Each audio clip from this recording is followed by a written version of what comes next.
Hi, hello, and welcome back to another episode of my podcast. Now, what was I talking about? I'm V Noir. Oh my God, I'm like, I was like, who am I? What am I? What is an intro? I am V Noir, and this week I am singing in the rain, just singing in the rain. What a glorious feeling! I'm happy again. I just rewatched that movie this time at the Oakland Grand Lake Theater for their 100th birthday celebration. So throughout the day, they're playing Singing in the Rain, The Wizard of Oz, and Fantasia for free. So you could just walk in. It was actually really funny because someone that I know, I ran into someone that I knew working the ticketing area. So, and we were just chatting. I was there with my roommate, my friend, and we were just chatting with him. And it was kind of funny seeing people come in and they're like, and I don't have to pay. It's like, wow, no one's used to having free things. It's kind of funny. But somehow, okay, I didn't mean to take a break, but I was trying to watch this movie called We Strangers, and I got through half of it, and then I was like, I can't do this anymore. And because I was trying to force myself to finish it, and I really just could not. I really couldn't. I might come back to it just to see how it concludes, but I was just like, I can't. There was just like a level of secondhand embarrassment that was too much for me. And the lead actress, apparently I didn't know this was her name, but the lead actress, Kirby Howell Batiste, um, she was in a different movie, and I brought this up when I was talking about Hida. She's in a well, it's a show technically. Well, I had to pause and look it up, and she's not even in the show. I don't know why I thought this woman was her. That's so funny. And now I'm not even gonna bring it up. I think it's because they have very expressive eyes. Either way, she does play Death in the Sandman series that got canceled because Neil Gaiman is an awful person.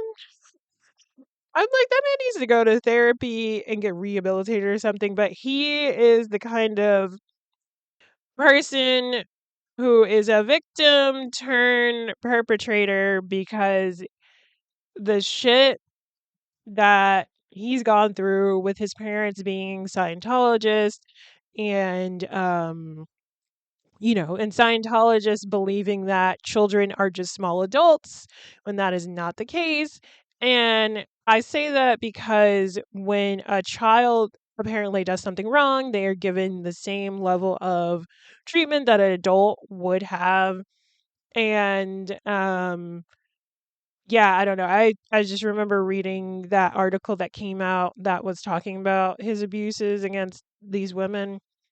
And how, like, I guess one of the punishments in Scientology is like having someone like lick clean a floor or something. Like, there's that level of bad shit.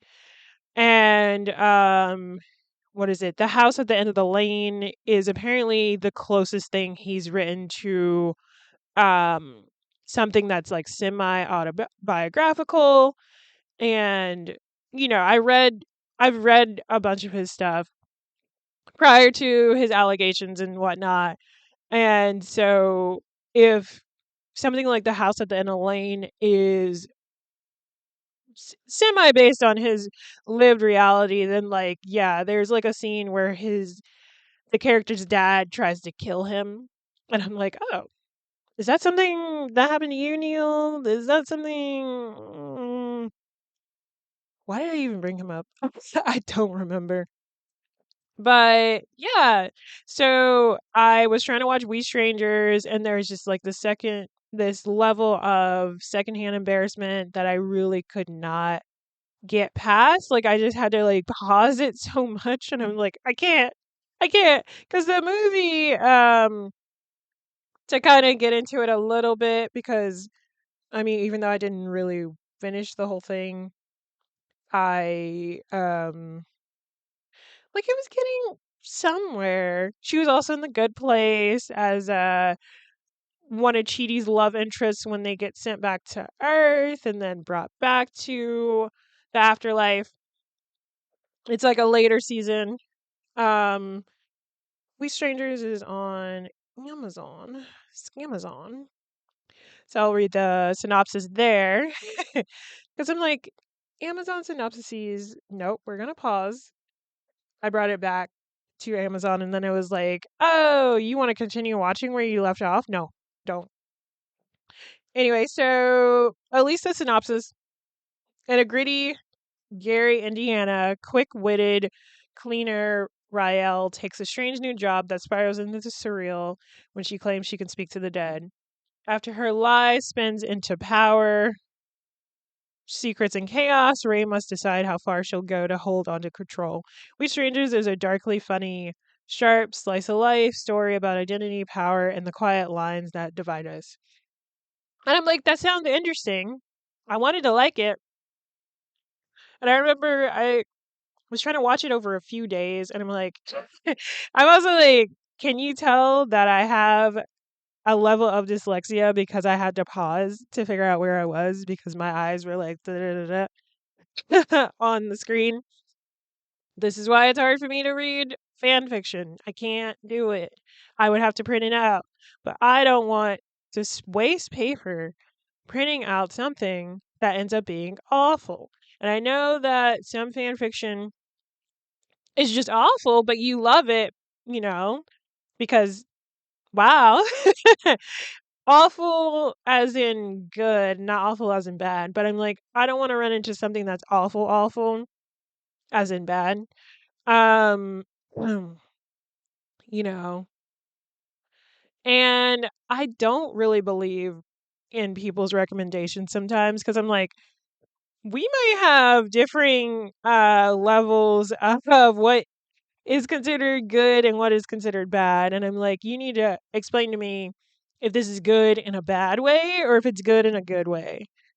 Because then I'll set expectations, right? Uh, but yeah, I'm like, I still have 41 minutes left because I got to a certain part and I'm like, okay, so she lives in this like town that's more than likely predominantly white. She's working a lot. She's helping her friend?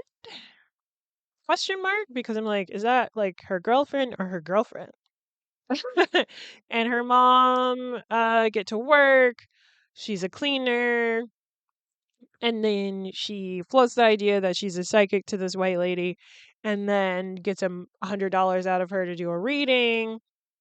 And then we kind of see that she might have some sort of psychic abilities that she can tap into. So it's not like it's a complete farce or anything like that, but she it just her interactions with these white people. I'm just like, "Oh, this is so awkward. Why is this so awkward? I don't like this." And yeah, I had to keep pausing. And I was like, I can't force myself to finish a movie just so I can talk about this movie. And it's like I paused it right before it got to her um being psychic and stuff the first time, and it was like maybe 15 minutes in. And then I came back to it and I was like, "Oh, okay, it's getting more interesting." And then it was just awkward again and I was like, I can't I'm picking up the secondhand embarrassment. I can't do this. The secondhand awkwardness. I can't do it. And so yeah, I just had to pause. I had to be like, okay, so I need to watch movies in theaters again. Like I just have to because I need to be stuck in a room where I can't pause it if it gets too intense or too awkward. I can't pause it to look at my phone and get distracted. And I typically am a person that, unless it's like a podcast or it's like Smosh or something, And even with Smosh, it's like if I've watched this already, I don't typically try to have something on in the background while I'm like scrolling on my phone. I don't do that because I want to give things, especially like television or movies that I'm streaming, like my undivided attention because I'm like, this interests me. I want to know everything, like I want to see the costume designing, the small glances between people, the subtext that could be happening between these characters that I would miss otherwise if I was looking at my phone while scrolling. So there was things like that. And so I had to pause, had to think about that. Think about the fact that I should just be going to the theater and watching stuff, going back to the theater and doing my matinee shit because I love matinee. And so, and I'm also like, I'm trying not to miss things in theaters. So right now I want to see Pillion, which I will probably watch in a few days and talk about it next week. And I want to watch Baby Girl, which I think is on streaming, and compare the two because I'm like, okay, submissive woman, submissive man. It's not submissive man in the way that I like, but it is a submissive guy, so we will see. And maybe I'll watch The Secretary as well, just to compare it to Baby Girl. I don't know, because I also want to see The Bride, which is Maggie Gyllenhaal's new film that just came out as well. So many things. Anyway, so I ended up watching like 3 movies, 2 in theaters, 1 at home. So I watched. Oh my god, the title just like escaped my brain. Wow. But yeah, so I just watched the movie Blades of the Guardians, which is officially my first movie in theaters of the year. I'm like, oh damn. It took me all the way to the Oh no, I saw it the first day of March actually. So not even February, first day of March. It came out for Chinese New Year, Lunar New Year, depending on what region you're in. And I was excited for it. Um Mainly because I'm like, oh, action, Jet Li's in it. And I was like, I think I might have talked about this in a previous episode. I don't remember. But I was like, I love Jet Li. I was thinking about him recently because I was like, oh, it's been a minute since I've seen him in anything. And I wondered what he was doing. And he's got like a YouTube channel where he's talking about um meditation and stuff, I think. Let me look. What's his YouTube? Yeah, like this video on his YouTube is from like a month ago. So he like literally just made his YouTube like a month ago. And I was like, yeah, like I love Jet Li. Uh the 2 big movies that live with me that starred him are Romeo Must Die, which was like a modern telling of Romeo and Juliet with Aaliyah playing Juliet, and it's like that's amazing. And then the other one literally is called The One, which is this multiverse film where there's like there's a multiverse and Jet Li's character, like one of him, is jumping over universes and killing the other versions of him in order to become more powerful.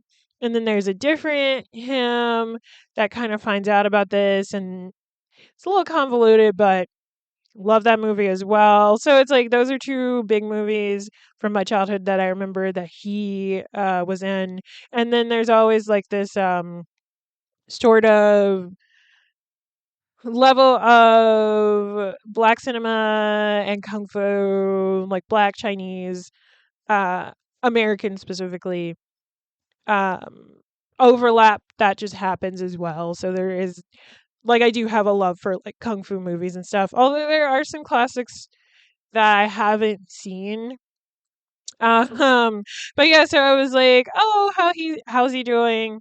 I'm like, "Oh, he definitely looks older. He's wearing glasses." And I'm like, "But he looks good. He looks healthy." And um and he had stated that he had retired from movies, and then I saw the trailer for Blades of the Guardians and he's in that, and I was like, "Oh, shit. Well, I guess you're not retired anymore." He's getting too old for this shit. But uh so I was just excited to see that. It came out for Chinese New Year, like February 17th. I think it's still in theaters at this point. I did have to kind of travel to a theater to get to it. I forget that AMC is owned by like a, actually, you know what? Let me not say something and it's not true. Let me pause. Okay, so I wasn't technically wrong. I was just more outdated information. But the Chinese conglomerate group, Wanda Group, owned, like, had a majority stake in it, so it had most of the controlling power of AMC theaters. And in my mind, that justified that uh, AMC as a theater chain having Chinese movies available. But since like 2021, Wanda Group doesn't necessarily have as much of a stake and claim and control over AMC. But I don't think, I don't know. I think it's kind of cool because AMC is such a big chain, and for them to play what is considered foreign films, because not only like when I worked there in like 2018, was it 2018? I worked there till 2018. There we go. But there would be Chinese movies that would play. There would be Indian movies that would play. Um, Usually they wouldn't be there for that long, and it would also kind of happen, like they would happen throughout the year. But they would happen even more so during times in which the big like Marvel movies weren't happening or something. So they would stay there for a while and then be pushed to a smaller theater and probably gone in like a week when big Hollywood blockbusters would come out. Because what happens is um, when a big or a movie that is being anticipated to be big and wanting to be seen by a bunch of people comes out, a lot of the smaller movies get pushed to the much smaller theaters and then tossed aside within like a week, which is unfortunate. So definitely, if you're like, if you see something that doesn't feel like it's a big Hollywood movie, um, and you think it's gonna be good, and maybe it's indie, maybe it's a smaller production. If you see it, definitely just go watch it, because there is really no way to know how long it'll be out in theaters because of the thing that happens with when these like big movies come out, which is so unfortunate. But yeah, so, and this was playing at the AMC's for a bit, and then it got pushed out a little bit. So I was like, okay, let's try to find this at a different theater, hopefully. And I only prolonged watching it because I was able to find it at a different cinema, Cinemark or Century Theaters specifically, and it had way more show times than the AMC's as well. So I was like, okay, cool, I can catch it. And I did. But let me get into the synopsis. So, Dalma, a bounty hunter, takes a job to protect a man on the long road to the city of Chang'an. However, he discovers the person he is protecting is the Empire's most wanted bounty, the Shi Lang. Now every greedy faction is after them. And so I tried not to watch the trailer. Oh no. Oh no. Um oh, there we go. Okay. I had turned the mic down on accident. But yeah, so I tried not to go too far into like the um trailer or anything like that. I didn't want to get too spoiled. So what ends up happening is like Doma is he's a bounty hunter, like I just said. He goes around with a child with him while he's doing bounties, which is interesting. Uh, but yeah, so the first bounty we see him go after, like he comes to this hotel and he's like, "Oh, have you seen this man?" And I'm like, "Oh wait, no, sorry. He goes to a tavern." Why am I calling it a tavern? I don't know. A bar. It's like, huh? Where am I? I'm like, that's very Western of me to call this a tavern, but it's like a bar, essentially. And the child is going around with the bounty. I'm like, these bounties are drawn really well, even though there's like no detail whatsoever. You can tell who this person is supposed to be, which is really funny to me. And the child goes around and finds his bounty, and he rather than capturing his bounty, he does attack him and beats him essentially. Um it does get pretty bloody in this movie now that I think about it, because I'm like, he stabs him in the hand, and I'm like, oh, that was a lot. There's a lot of fun wire work too, a lot of fun fight choreography that happens as well. I'm like, I love a good fight choreography moment. I'm like, so many uhs from me. I'm like, I'm trying to remember what happened in this movie. And so rather than capturing this guy, he's like, why don't you pay me 30 times the amount of your bounty and I'll let you go? And he gives him the money.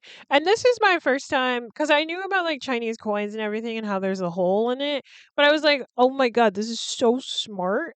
Oh, I'm like, oh man, I just don't know any. I mean, I don't know that much about Chinese culture, but I just thought it was cool that you could essentially loop these with like a string or something, because of the hole in the center. I was like, oh, this is very cool. I'm like, I don't know, that feels so nerdy or something. I don't know. But I was just like, whoa, such innovation. So it's such a fun way to like carry your money, and you can just group it together so you have this set amount of money. And so his next bounty, he's looking for someone, and there is a general of some kind. He's like the mayor or something. That ends up being Jet Li. And I'm like, ah, it's Jet Li. Nice. I don't think you're a main character, so I don't know what's gonna happen here. But so the hotel owner, who's kind of wimpy and gets like beat up by the officials who are like, you gotta pay rent and all this stuff, you're behind. He ends up being the guy who um Delma was looking for. And I was like, yeah, of course he is, because that he's on the run. Of course he would settle down somewhere, grow out his hair and facial hair and start a family and not do the things that have him wanted before, So he's like this double snake guy, and he uses two blades. And he's like, and he essentially awakens himself because they go from trying to beat up him to beating on his son and wife and insinuating that they're gonna like rape her or whatever. And he's like, you can fuck with me all you want, but you're not gonna fucking do this to my family. And then, and then his son is like, "Oh my god, my dad was a badass this whole time," because the son was also just like, "Why are you so wimpy, Dad? I hate you," and all this stuff. And so Dolma and this guy team up and they fight against Jet Li. So there's this like ultimate cool fight sequence between Jet Li and Dolma and this guy. But Jet Li's character ultimately dies, unfortunately, and I'm like, yeah, I mean, you were like the landlord. You weren't gonna live. And it didn't make sense. Like, he was trying to recruit Doma because he knew that he was from like this cavalry group that used to work for the emperor. Like, he used to work for the emperor. He was like the left hand of the emperor, and uh is on the run because of it. So he's a fugitive in his own right. And now he ends up killing Jet Li's character, and that gives him his own bounty, but he's the second most wanted person. And he runs off to this village that um the chief there wants him to take the person that I mentioned, the Zishi Lang guy, to a different. Essentially, the city that they're going to is where the emperor lives, and he needs to get taken there because he is. I don't know. I guess not that he's a communist, but he has very lofty ideas. He wants everyone to be equal. There's a whole he kind of has like a cult following essentially, that people believe in him. They want to see the flower road blossom. That's kind of the name of it. Also, let me just rewind and say that this movie is based on a webcomic as well, and I think it has a animated film. I'm like, it is Chinese, so there's like specific words for the Chinese, like Chinese comics, Chinese animated things and whatnot. Even this style of movie is called something in China. But so there's multiple volumes of this, and I say that because this is only like, it is a movie. It's a 2-hour movie, and so we get one aspect of it. And I will say right now that yes, he goes to try to deliver this guy, um, but the movie doesn't end with that delivery happening. And what I liked about this was, even though it was 2 hours, it didn't necessarily drag for too long. Because sometimes when I'm watching a longer movie, I will feel as though I've been there for a while. And I'm like, okay, so when is this over? Like, I never had that like inclination to be like, okay, so when is this ending? Because I am tired. And in the very beginning, well, not even just the very beginning, but you are introduced to a bunch of different characters and subplots, and you get exposition on things throughout the movie. And I feel like loose ends end up getting tied up with the main thing, the him getting delivered to this city, not actually getting resolved, which kind of feels more like sequel bait. But I would say, especially because this is a journey through a desert, that I was kind of reminded of Mad Max Fury Road in that, and how that was like basically a journey, and then they end up going back. And it's kind of, it's similar to that in um aesthetically as well. Like, these are both gorgeous films. I was seeing something about how this kind of is also similar to The Mandalorian, and I guess I could see that as well, but I didn't watch that.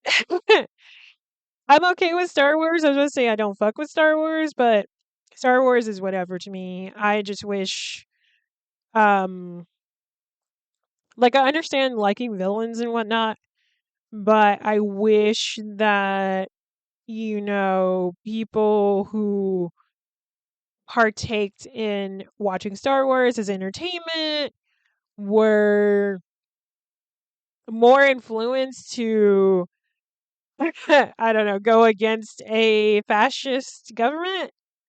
I guess I don't know. But going back to this, it's so because we have that first bounty that happens before the thing that causes him to have his own bounty. We do get a level of like um familiarity with this character and who he is, and people are hinting at him being this really good swordsman and stuff, which is really cool. And also we also get, I don't know what my point was, but to kind of go back to the plot, so Jet Li's character dies. He's the governor or whatever. The double-headed snake? I'm like, I wish I wrote these characters' names down while I was in the theater. Because, oh, the two-headed snake. Okay, there we go. Two-headed snake dies. The son is there, and it's just like, Father, no. I don't know why I said it like that. But it was really sad, and he's like, "Damn, I just found out that you were cool as shit, and now you died, and I could have learned how to, defend myself and whatnot." And um, so that creates a branch plot. This son and wife of the man who died. So that's like one branching off plot point that gets addressed throughout the film. It's in the background, but it's not like the main thing. And because, Doma killed this governor, now he's on the run. He makes it to a different village, like I was saying. And this is how he gets the mission to take that guy to that city. But I wasn't forgetting. I was just like, I couldn't remember her name.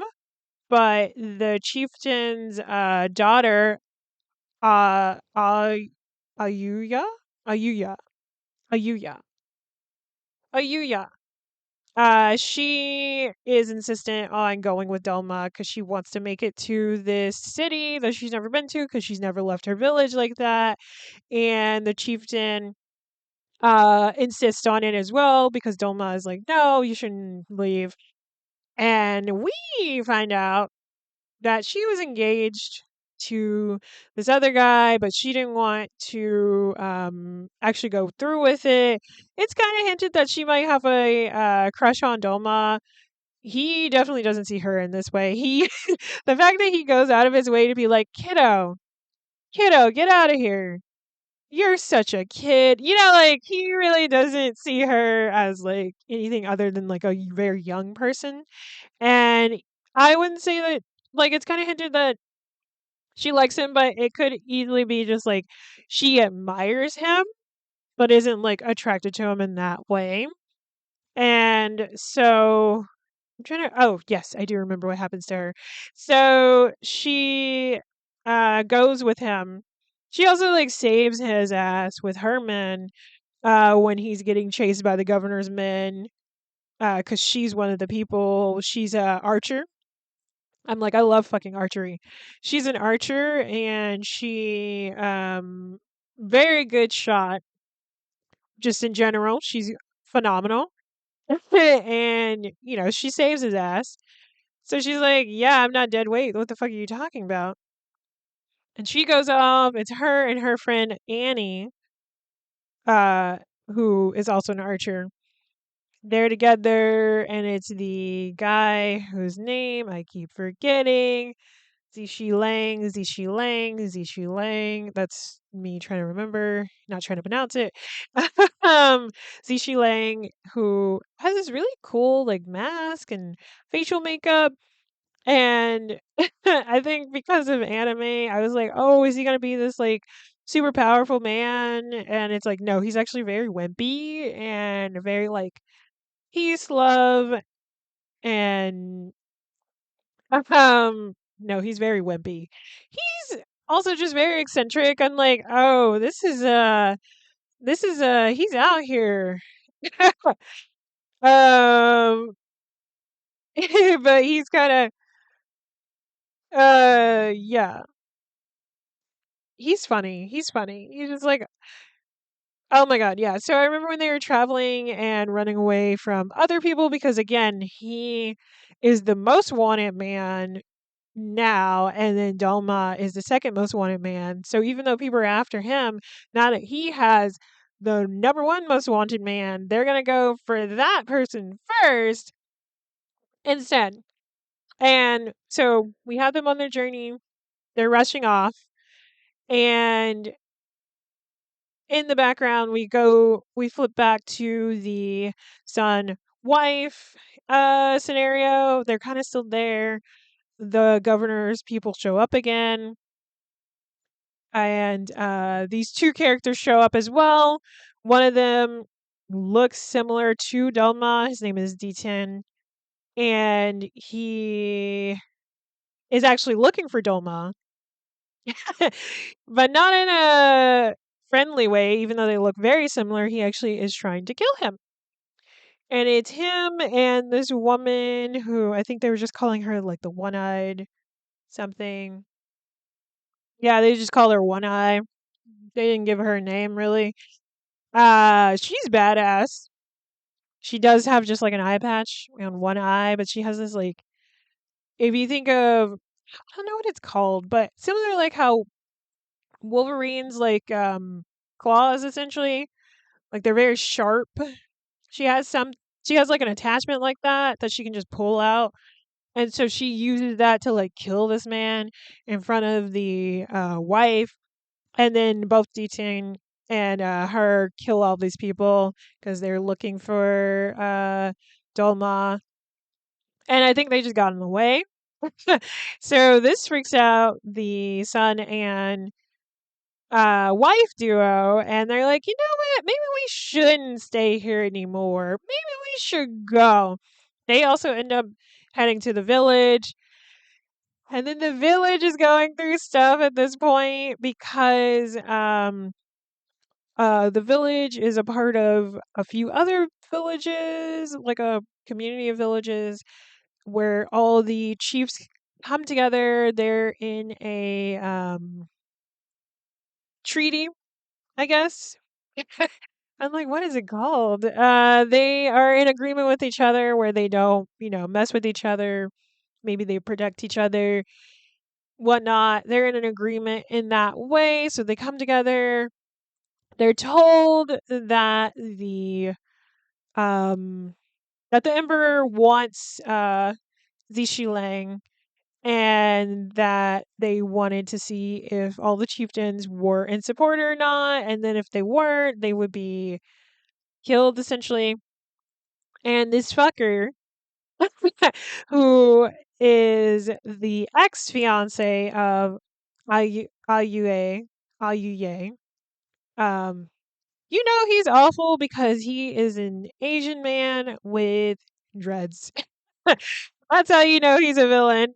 Because he's an Asian man with dreads. I was like, oh no, oh no. Um, God, he was like a cockroach too. Because I was just like, because I hated him, and he would get close to death, and then he wouldn't die, and I was like, I hate this. I hate this man. Kill him. Why can't he die? Kill him. Um, Actually, what's really interesting, because he does die in the end, thankfully. What is interesting is that he describes to Yuye how when he was younger, a shaman gave him a fortune that um, he would have 5 feathers and like a fiery crown. And so he took that to mean that he would, rule over all their lands essentially. And I was like, we even get this sort of thing closed up, because in the end he dies with Ayuye stabbing him with 5 arrows, five five arrows. I got really confused for a second because I was like, wait, is it arrows or arrowheads? And it's like, no, an arrowhead is just the one part. No, but it's arrows, like a bow and arrow. He gets stabbed with 5 arrows and his head was on fire. Like, I was like, oh shit, this is why you. I mean, that was a literal thing that this woman said. But it is still pretty like on the nose, because sometimes, like with predictions and divination, you it's open to interpretation. Like some things can mean one thing or another. Like you just never know with stuff. But I was like, that was a literal thing. And so as he's dying, he's like, 5 feathers, a fiery crown. And I was like, damn, we even got this closed up too. Crazy. And to go back, this guy's a bitch, a bastard. I hate him. He's like a cockroach. He didn't die easily. He even gets squashed at some point by this like really big, adorable guy who's kind of a hembo. And Ayuye is like, look what happened to your siblings. Like, do you want this to happen to you? Like, you think for yourself. He's like, you know what? I will. And he like tries to squash this fucker, and he still doesn't die. It's like, this motherfucker die. Um, but let me think. Where was I? So yeah, so now the son wife duo are in this village that Ayuye's dad is the chieftain of, but because the her dad is against turning in and trying to find Z Shi Lang, especially because he was the one that sent him off with Dolma. So now, because he's against what everybody else wants, her ex-fiance takes it upon himself to attack that village and kill her dad. And I was like, wow, so you're even worse than I thought. And they do meet up with the group. Oh, at this point, Zishi Lang complains about horseback riding because he's like, I'm not used to this rough traveling. And they see a horse and carriage situation. And he's like, oh my God, please take us. And then inside is like another bounty hunter and his prisoner. And he's like, actually, never mind, I'm good. So there's like comedic moments like that, which are really fun. And the guy in the carriage, his name is Wikipedia is saying Shu. I don't remember his name being Shu. It was like Jade Eyed Ghost or something. I mean, that was probably his name, but he had another name and he wasn't. Also, okay, I have to complain about this. I do have some complaints, but this man's hair was like the most obviously a wig, and that bothered me throughout the whole thing. And you know how I love a man with long hair, and this guy was cool, but that fucking hair was a wig. It was stiff. The part was crazy.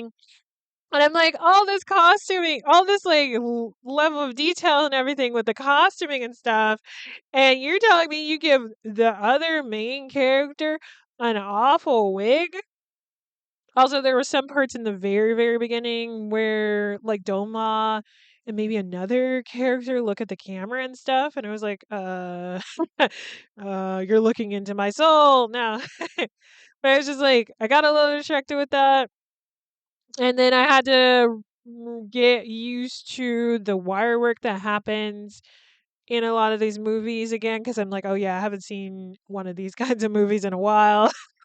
And I was like, okay, let's adjust. Let's adjust. It's wire work, but it looks cool. And honestly, I'm like, yes, have wire work because, ooh, yes, have people in wires because that helps with safety. And I think about someone like Jackie Chan, who way in like the 80s, um, he'd be like, yeah, no, hit me for real. And I'm like, don't do that. Don't do that at all, you guys. Like, please, safety first. You only have one body. Stunts are fine as long as you're doing it with, safety in mind. I'm like, wow, that kind of rhymed. Oh my God, I need to stop. But I'm like, I don't remember his name being Shu, but that's what Wikipedia is telling me. And so at first because he's a bounty hunter and he's like, he was suspicious of Dolma, but because he was trying to find this woman for the longest time, which is Yan Xin Xiniang. Xiniang? Interesting. Actually, I don't. She's like crafty or whatever. I don't know fully what. She just seems like she's like an acrobatic, uh, promiscuous woman who uses like her sexual prowess to like either rob and or murder men. And I'm like, can a girl have fun? No, but I was like, she seems kind of cool and interesting. It's hella funny too because Shu thinks that Dolma and Ayuya are like married and that the child is their child together, and he's just like, what do you mean you're a bounty hunter and you're traveling with your family? That's weird. And Dolma doesn't deny any of these things. I think Ayuya says something, but Dolma's just like, you can believe whatever you want, man. I don't care. And so at some point, Shu, because they do get ambushed by like more guards or whatever, trying to get uh Zushi Lang. Woo, I remembered his name properly. And so at that point, Shu is also helping because he's like, the fuck? Why are these people coming after us? I mean, I know you have a bounty, whatever. And then he finds on one of the people a bounty for Doma, and he's like, oh, so this is what I missed and what you weren't going to tell me. It's like, why would he tell you that? You're also a bounty hunter. But yeah, so later on in the night, Shu decides to kind of turn on them and try to defeat Dolma so he could get the bounty on Dolma and also the Zishi Lang bounty as well. So he can have more money. He's money motivated. And Dolma is like, they're because it is the desert and everything, they're like they make it somewhere where there's like these puddles of oil everywhere, and so this is like it's nighttime, it's a fiery fight scene. Super, it looks really cool. And Shu ends up being in like a pool of the oil covered and everything, and Doma his like sword is on fire, and he points it at Shu, but he doesn't kill him because I'm like, that's like an instant, you're set on fire type shit. But he doesn't do it. He doesn't do it. He just defeats him, but he's like, I'm not going to kill you. You're useful. And they end up going to a village that's nearby. And by this point, it's early morning. That is where Aunt Annie's aunt stays, and they're like a village of people who are kind of on the run, I guess. And there's like a blacksmith there. There's all kind of stuff there. And of course, Shu throws himself in the water, which is hella funny. And Trying to remember because I think at some point we during this journey. I mean, this is also like it's during that period of time. When you learn about like the Silk Road, like this is a part of the Silk Road route as well. Like they're on it, and that shit was dangerous. You did have to have people. Oh, it was really cool because the chieftain that is Ayuya's dad, one of his bodyguards was this African man, and I was like, "Ooh, look at that!" I always kind of think that's funny, like to be someone foreign in another country and be. I would like to say tokenized, but I don't mean it in like a negative way. Like I feel like that would be kind of fun to get jobs in that way because they're like, I'm looking for a foreign person to be in our production, and you live here, and you also know Mandarin. Perfect. But I thought it was cool because I'm like, yeah, the that's like a historically accurate of trade and travel. Like people in Africa would also be a part of the Silk Road. That was definitely a thing. And like people were connected in the past. Um, like people be acting like knowing that other races of people existed is a relatively new thing, and it's like no, it's not because people traveled at all points in time. Like that is just a thing. Yeah, I was like, let me remember to say that because I was like, yeah, that's cool. And it was, and he seemed to have a good relationship with the chieftain as well. Like they trusted each other, and he was like, "I'm gonna protect you." I actually don't remember what happened to him. Yeah, I'm not really sure what happens to the chieftain's bodyguard. I mean, we don't even really see the chieftain die as well, but Ayuya's ex fiance shows up in front of the group, and this is like after the conflict between Shu and Doma, and they are leaving that village that Ani's aunt was a part of. They get confronted by Ayuya's ex fiance. He's like, I got a gift for you. Here, show her. And it's fucking her dad's head, severed head. And I'm like, it was literally that what's in the box scene. But yeah, I was just like, "Oh, so you're terrible and a coward." Because he wouldn't actually try to fight. He would send people to fight for him. And I'm like, people aren't going to respect you. Like, money can only go so far, but if people don't respect you, when it gets down to it, money won't be enough and they will abandon you and you will be left by yourself. Like, respect goes so much further than money ever will, which I think also kind of comes back to that idea of like you can't buy your friends really. Like people either like you or not like you. Keeping people around with your money kind of creates like shallow relationships. So just be a likable person. I mean, yeah, just be a likable person. It's fine. Grow a personality, watch things, talk about stuff, introduce yourself to people. When you're in an environment where that's okay. Because I, I don't know, isthetism, but I'm like, I don't, I'm always like, blah, blah, blah, in my brain. If somebody started talking to me while I'm like walking down the street, I'd be like, whoa, this is I'm walking down the street time. Did not expect to interact with anybody. Like I can't my brain doesn't transition to that. But either way, so now they fight. Dolma, Ayuya. Ayuya is like enraged, of course, because what the fuck?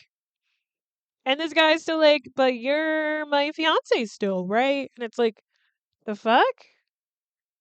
What's wrong with you? Like, why would you do this? and you want her to marry you? Like, are you okay in the head? Like, what the fuck? Like, oh, this is a perfect way. This is a perfect wedding gift. Her fucking dad's head. He's awful. But yeah, so all of them fight. All the heirs of the other clans are there, and Dolma defeats them. And the current chiefs show up while this is happening, and they become enraged too because they're like, honestly, it's kind of fucked up because the Wikipedia is saying that Dolma defeats them, but the ex fiance is the one that has his men turn on them and kill them, but he tricks the clans leaders into believing that Dolma killed them, and it's like, no, he didn't. He might have killed some of them, but not all of them. That was you. You're instigating shit. And so they rush off with their bounties and everything, these people in tow, and then there's a sandstorm, and Dolma's like, we're gonna rush into the sandstorm. And everybody's like, the fuck? And at the same time, One Eye and D10 show up as well, and they're trying to get Dolma. And he's like, oh fuck. So many people after Dolma, and, you know, all the stuff. The sandstorm stuff was really cool. I mean, there is wire work here going on, but it makes sense because it's a sandstorm, it's windy, it's so much wind that you would be picked up essentially. And Doma has to use his like sword to keep himself level. It's crazy. And so Zishin Lang and the nephew, and I'm calling him nephew because I'm about to finally get into the backstory of the child that he has been with. Do do do. And the other bounty are in the wagon, and the horses go that way, and they kind of get overturned a little bit because we see um the end, the aftermath of the sandstorm. I don't know why I started talking like that. And so Doma is worried because he doesn't see his nephew in sight, and then he does, and I'm like, perfect. But Ayuye is missing. Crazy. Her ex fiance stole her, brought her back to that fucking village. I mean, I don't know why I said that. No, the village is awesome. The ex fiance fucking sucks. That's what I meant to say. And so to get into, we do get backstory of the nephew. I think it happens before this battle. I can't fully remember, but we also see why D10 is going after Dolma because because Dolma's sister was married to a disposed prince, and she just gave birth to the nephew. And the emperor had decided to kill off that bloodline, which included Dolma's sister and his now freshly born nephew. Well, I can't remember if he was like a baby or like a young toddler. I can't remember fully. Either way, he's young. And again, because Dolma at that point was working as the left hand of the emperor and took orders no matter what, whether it was killing children or, the elderly, he would do it. But he couldn't do it when it came down to killing his own nephew. And so that's how he ended up betraying that, like, cavalry and the emperor and stuff, and being on the run from that. But there wasn't a bounty for him. He was just like on exile. And at that point, D10 had helped him escape, and the right hand of the emperor showed up, and they're like, hey, why didn't y'all do the thing? Da, da. And D10 was on his side and everything like that, but then it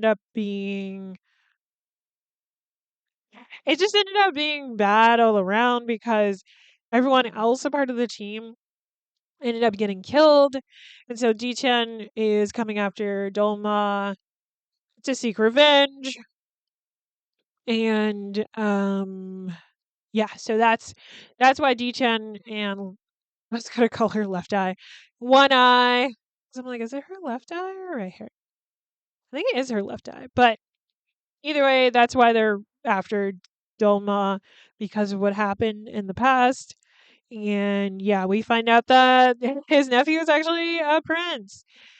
Yeah, because his sister was married to royalty, but she got killed, unfortunately.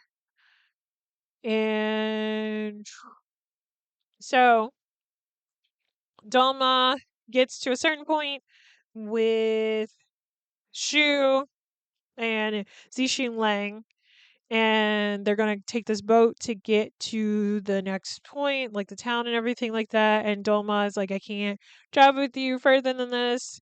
Here is money that is more than my bounty, so you don't go after me.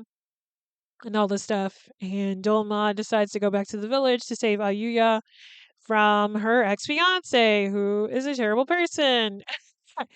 And it jumps to the him being in the village, the ex fiance being awful, and Zixu Lang showing up as well. Oh wait, no, Zixu Lang is like, if I can't save one person, then what was the point in all this? So he decides to come with Dolma back to the village, and they end up.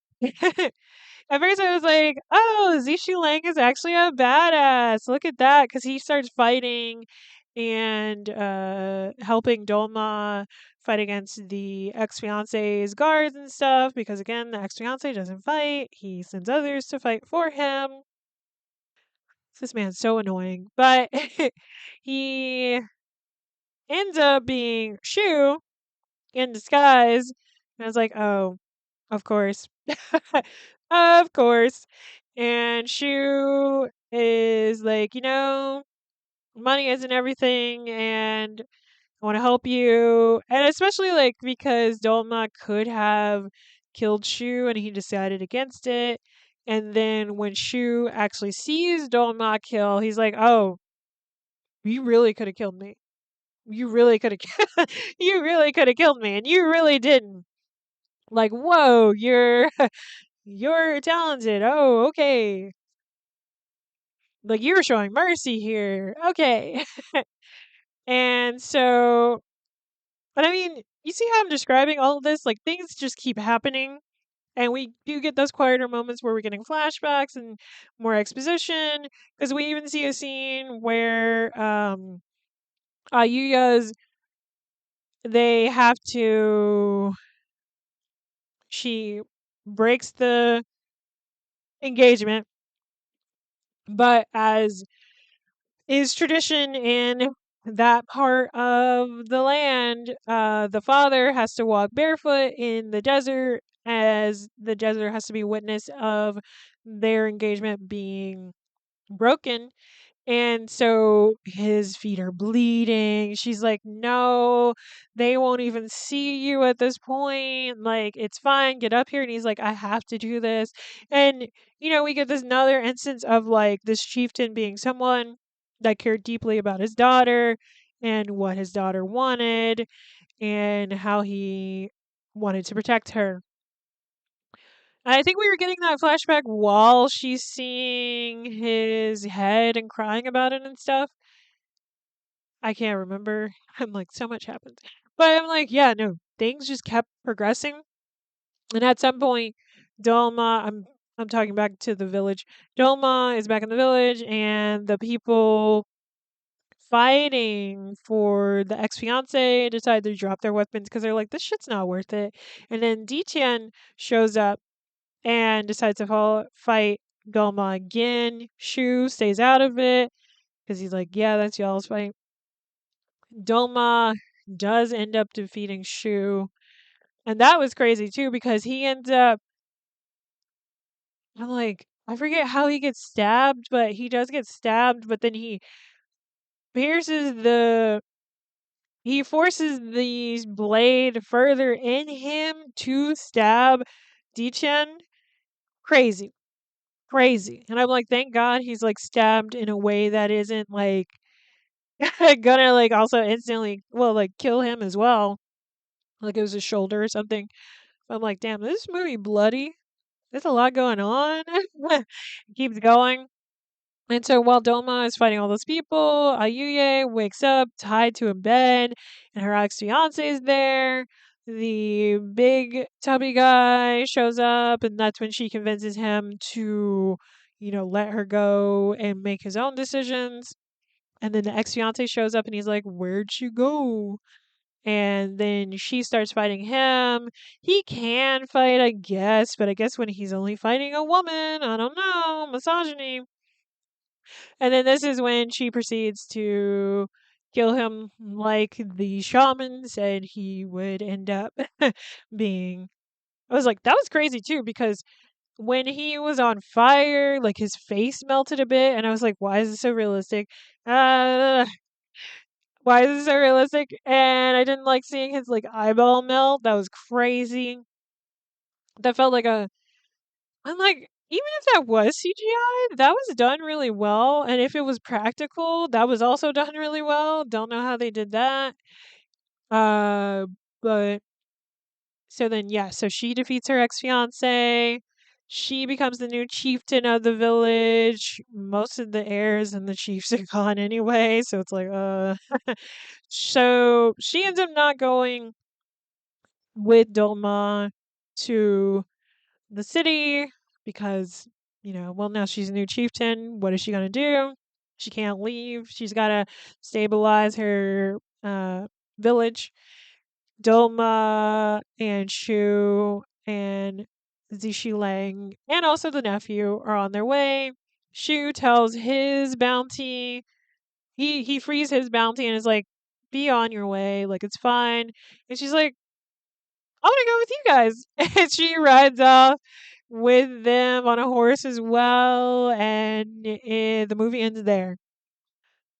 And I'm like, yeah, no, that was engaging for all 2 hours. There was definitely, like, there were pauses, of course. Oh, it ends there, but we do see the son from the son wife duo. He's in the village. He gets encouraging words from Dolma and how, like, you have to make your own you have to go on your own journey, figure out your own life, and gain your own skills. And we kind of get the scene where there's these two older guys talking about like, dang, haven't seen a martial arts movie like that in 40 years.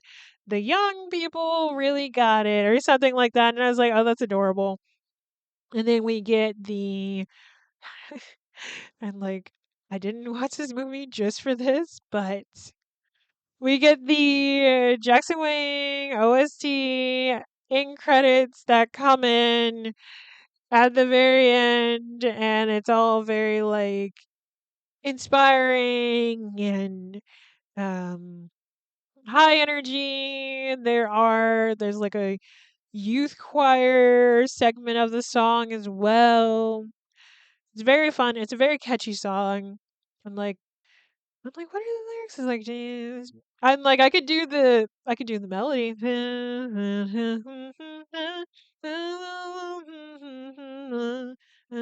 Yeah. I remember when I first heard that, I was like, that doesn't sound like him. What is this? What is this? What am I hearing? But when I heard it in the theater, I was like, oh no, I can hear him. This is him. So I don't know what I was hearing before, but that didn't sound like him. It almost sounded like um someone had did a recording of how they wanted him to sing it, like the demo essentially. And but the quality was also really good in the theater as well. So I really just was like, I don't know. But yeah, it was a good movie. It just kept going. It didn't really feel like 2 hours, but I did show up at like 10:50 and I got out at like 1 o'clock. So time definitely went by. Like it kept going. That was a movie that was worth the 2 hours. And like I said, we did get loose ends tied up. The only thing that didn't really happen was them actually getting to where they needed to go with Zishi Lang. But it was about the friends you make along the way or whatever. It wasn't about the destination, it was about the journey. And yeah, I watched Singing in the Rain. And then I also, which I love that movie. It's so funny. It's very funny. And if you kind of wanted a bit of a history lesson about the transition from silent film era to talkies, which is what they used to call what movies are now, which is like the talking movies. Uh, that's like a fun way to kind of see it happen because that is like the things that is like the true history that like a lot of silent film era people could not transition over to talking moving pictures because their voices were not pleasing. They weren't good voices, so they kind of fizzled out, unfortunately. But yeah, that movie's so funny. It's so fun, so lighthearted, so colorful. It was shot with Technicolor. So Gene Kelly, he's great. And then the other movie I watched was this Palestinian Indian film called I Can't Think Straight. It's sapphic. It's not only sapphic, it is lesbians, lesbians, lesbians. And I am very interested in watching her other film that stars these same two women, but it's in like a it's in a historical drama sense. I'm like, let me look it up. The movie's from 2008 and the historical drama is from 2007. And to get into, well, actually, before that, let me talk about who created this. Shami Sharaf? Sharaf? Shami Sharaf. Shami Sharaf. I realized I was saying that to the side and not to the mic. But she is also an author, so she wrote this book. She wrote the historical drama book as well. And that one is called, what is it called? The World Unseen, which again, it has these same two lead actresses in it. That one came out a year before this one. And I Can't Think Straight is about a young woman who is getting ready for her upcoming marriage when she meets a shy woman and they find a sexual attraction that the bride to be struggles with. And it's on Tubi. That's how I ended up watching it. I'm like, Tubi really does have these there. I don't know how I would have found this otherwise, because again, it's a Palestinian Indian woman who wrote this, and this came out in 2008. The way they were taking shots at Israel through the way she was taking shots at Israel through some of the characters and what they would say about it, I was just the characters' names are like Tala's the main one who's getting married. This is her fourth engagement. She's always found some sort of fault with her previous fiance, so she's like, yeah, this is the one, I guess. Haha. It wasn't. Audience, it wasn't. But like even Tala's mom is like, I think her fiance works for the government and she's like he's just like, oh well, we can learn things from the Israelis and she's just like, what, how to kill children? I was like, oh, coming in hot. And of course she's like, damn it, why do we send you to the American school, Tala? You become a self-hating Arab. And I was like, ooh, coming from America as well. Tala's mom. And yeah, in like 2008, I was definitely pretty young, so I didn't even really know that much about any of the like Palestinian Israeli conflict. I mean, I'm saying conflict, but like, it's a fucking genocide, man. And it's America's satellite government in the Middle East. Like, that is what Israel is. It's nothing other than that. Like, it's just an American satellite country. But, which is fucked up. But either way, what ends up happening is, Tala and Layla, who is the love interest, they end up falling for each other. They have sex. But it is one of those like more sensual sex scenes. Like, we don't see too much. But they were going at it. And I was like, "Oh, okay." And that interaction with Tala makes Layla come to the realization that no, she doesn't want to be with a man. She does have a boyfriend currently. And she's like, "No, I'm actually a lesbian. Thank you. I love you. I know what I want to do for the rest of my life. I want to spend the rest of my life with you." And Tala is like, "Haha, but that's not how anyone should live. Haha." And they end up breaking it off. And they come back to reality with like Tala about to get married to a man. Layla's got a boyfriend and all this stuff. I'm kind of, I mean, that is the general plot, though. It's like they do meet through a mutual friend, Layla's boyfriend, and then Layla's like, she comes out to her parents. Her mom is deeply upset, and she's like, "Who did this to you?" And she's like, "I didn't catch something. This is who I am, and I'm trying to tell you the truth." And the dad is way more accepting of her, and which I loved. Like, both the dads in this movie were way more accepting than the moms of their daughters' sexualities, which I found really fascinating. Because I'm like, I feel like it's usually the well, not that it's usually the opposite. It's usually like the dad is the one that is most vocal, and the mom is like silently in agreement, maybe more accepting, maybe not. Maybe she just like she's more accepting, but behind the father figure's like back or something. And so I will say that they do end up together. It is not one of those movies where it's yearning, pining, sex, and then they don't end up together. No, they do end up together. Tala just has to go through the realization that, like, no, she does want to be with Layla. She does end her engagement the day of their wedding. So fucking funny. And her dad is just like, it's fine. It's totally fine. We can give the food away. It'll be a party. We'll get your uncle to tell some of his stories. It's totally okay. Like, he understands. He also has more of a realization that she's probably a lesbian, but he's not like forcing her to tell him or anything. He's just like, "I know why you don't want to be with men." But I'll let you tell me yourself.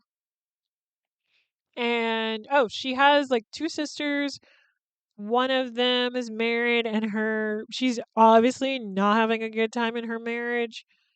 And then the other one was seeing someone, and it was actually hella funny because the sister who's married, his brother or cousin came by, and he's obviously gay, but because the other sister and him got along, they were trying to pair them together, and she's like, "Yeah, we have so much in common that we like men." And this is when we find out that the other sister who's married thinks that gayness is a phase. And Tala's just like, "How terrible would that be to be married to someone who's gay? And you're not gay, and like for you to be strung along." And the sister's like, "Well, you would know." And this is what forces Tala to be like, "Shit, you're so right, sister." And this is when she breaks up the engagement. And I'm like, what else happens? Layla is also an inspiring author, so she's working on her book this whole time. And Tala and Layla see each other at this talk that Tala's parents sponsored about Jordan, which is where Tala was born. She is Palestinian. But as we know, the Palestinian diaspora is widespread because of Israel, unfortunately. So Tala's like, Layla, oh my God, the love of my life. And runs into her, quote unquote. But Layla's got a girlfriend all of a sudden. And Layla doesn't want to talk to her because she's like, oh, you're probably fucking married anyway, so whatever. Layla's sister, because she also has a sister, and Layla's ex boyfriend talk it over, and Layla's sister's like, no, Layla is in love with Tala. They're in love with each other, and we have to hook them up. And so, because the ex is like a friend of Tala's, he tricks them both into meeting up by saying, they're going to meet up with him. And the sister's there with her like overly obvious hat to see if they actually sit down and meet each other. And they do. And Layla asks Tala, like, well, okay. Layla finds out that Tala broke off her engagement. Layla asks Tala, did you tell your parents why you couldn't marry him? And she's just like, no. And that upsets Layla because she's like, I want to be openly involved with someone who, is gay. I don't want to be hidden away. I don't want to hide away. She wants to be loved in all caps. And, that upsets Layla, but she's like, I can't be with you. Even though Tala is like, no, but I love you. And even sends her later on, like, this whole bouquet and this, like, poem that's, like, obviously her pining for her and all this stuff. Really beautiful. Later on, I'm like, even later on, Tala, no. Layla publishes her book. She's doing a book signing. Tala shows up. She tells Layla that she came out to her parents and that she still loves her. And Layla writes in her book, and Tala walks away with the book. And then in the book, it says, I love you, which is really cute. They meet up later. They're together. There's another sex scene. And at this point, Layla has her own apartment. She moved out. And it kind of ends there. It's so cute. And they're like openly gay in London. And Tala's like, we're going to need to get a bigger house because Layla lives in like a flat, just like a 1 bedroom. And Layla is like, why? And Tala's like, because I told my parents we would have children. And they laugh it off. And it ends there. And it's really cute. It's really wholesome. I mean, there's some like, not like bigotry, but like Layla's mom is definitely like casually racist towards a bunch of stuff. Tala's mom is just like not like a bitch. Like you would think she's a bitch because she has a servant who keeps wanting to spit in her drink, and that's just like a little behind the background thing happening, and she eventually does it. But honestly, I feel like Tala's mom doesn't see her servants as people, so I could see why she's getting that behavior. And I do want to watch the historical film with these two leads because they have very good chemistry with each other. Like, oh my god. Like, whoa. Anyway, I'm going to leave it there. It was a cute movie. The chemistry between the two leads is phenomenal. I am wondering if the level of sex that happens in this is what happens in Heated Rivalry. Maybe I'll watch that eventually and talk about it. Who knows? But yeah, you can find me on Instagram at v_noir_. I'm finally posting on that again, my short reviews of movies in order to sort of have post and promote myself through Instagram. So I'm finally doing that. I'm starting from the past with like episode 0, and I'm working my way up to my latest post so I can be up to date. My archive website should be updated by Monday, I believe. So just look at my, if you're listening to this and it's not Monday the 9th of March in 2026, go to my YouTube channel instead, which is just Violet Noir 8576, I think. I mean, you can look up NWWITA on YouTube, and that should definitely pop up my YouTube channel, which is also an archive space for my YouTube. And I have a Patreon, patreon.com/VNoirs Film Club. I'm going to figure it out eventually. I feel like I'm not going to promote it until, I think I'm going to stop promoting it until I have built more of a following. And then I'm going to promote it. Otherwise, I think I'm going to post on it not behind the scenes, but just like my actual face and just smaller, shorter reviews that I won't talk about on the podcast. And yeah, I will see you all next time. Bye. Remember to drink water because I need to, because my voice sounds like I'm dehydrated. Bye.